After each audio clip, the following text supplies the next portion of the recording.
For the accounting systems, there are 4 codes. There's the general ledger code list, the suppliers code list, the customers code list, and the inventory code list. To get into the codes, you click on the codes, you select general ledger. This opens the general ledger and gives you the list of general ledger codes. Okay, for the test company, there are 113 codes, and you have your list of all the codes. You can scroll down and view all the codes. The headings of the lists are the first column is the general ledger code, description of the code, the type of code. In this case we have 6 different types of codes. We have them grouped by assets, cost of sales, equity, expense, income and liability. Within, for example, asset, we have the categories, and for assets we have categories accounts receivable, bank and cash, fixed asset and inventory. Select all the codes, just tick, select all. Now you've got your list of 113 codes. You also have the column group.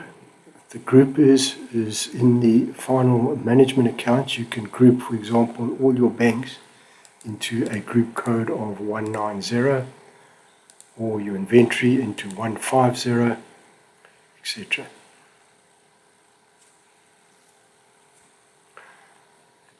Okay, the buttons across the top, you have a refresh button, so if somebody else has added a new code and you click refresh, that code will come onto your list. Print is to print the list of codes, and selection is to print any selection of code. If I just want those a few codes, I click print select and I only print the codes that I've selected. To create a new code, come onto the list and click create new. This opens the input form. Type your code. Choose a code 000, call it a new code, and the type. In this case we're going to make it an asset, and the category will be bank and cash. Once you've entered your code, if you click save, it will clear the list and you can now enter your next code. Once you've completed entering your codes, click close, and the new code will now appear on the list. To edit a code, there's 2 ways to do it. The first one is to find the code on the list. Because the text is in black, it means that you do a double click. A double click will bring up a code and allow you to edit it. Obviously you can't edit the code, but you can edit the description, the type, or the category, or the group number.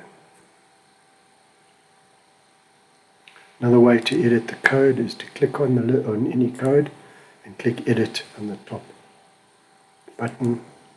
That will call up this code, and you can now type in the description, change the type, change the group.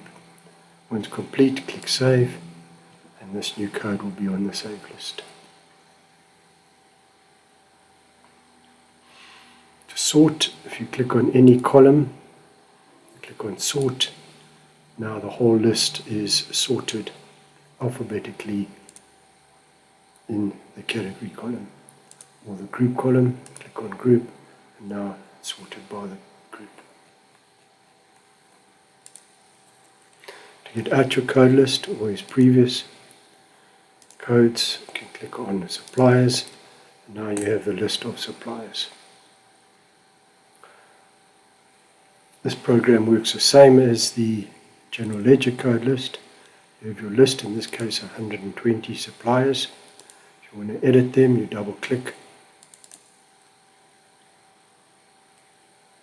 and you can see the different inputs for suppliers. You've got a code, a name, you can have a category of codes, imports local, for example, the area, could be a province, the supplier's VAT number,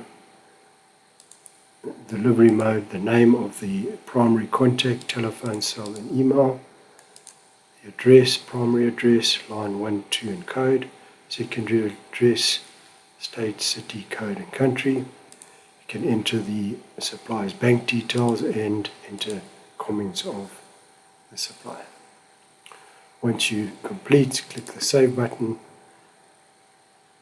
This new code will now be added to the list, or if you're editing, the updated information will be on the list.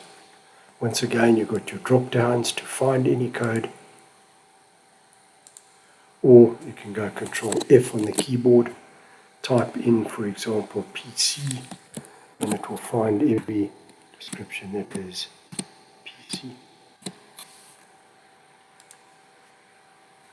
Buttons across the top are the same as the general ledger code. You've got a print select, create new, edit, sort, and the doc files is you can have PDF, you can have saved PDF files which will link to your supplier's codes.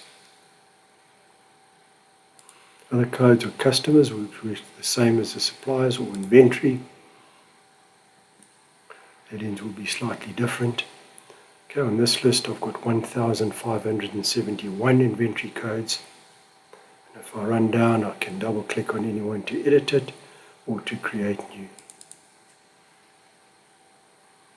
Columns for inventory. You can see once again you've got a code, description, what component it belongs to, a category, a bin location, standards per unit, measures, standard costs and selling price, and order information. Who the supplier is, who the alternate supplier is. And then here is some order information where you can have your minimum stock level, your economic order quantity, delivery time, unit of measure, and pack size. Once again, you can also enter some comments on your stock. Once you've edited it, you can click on Save, and whatever you've edited is now refreshed onto the list and is available to all the users. To get out your code list, previous, back to your main screen, you can continue with the other programs.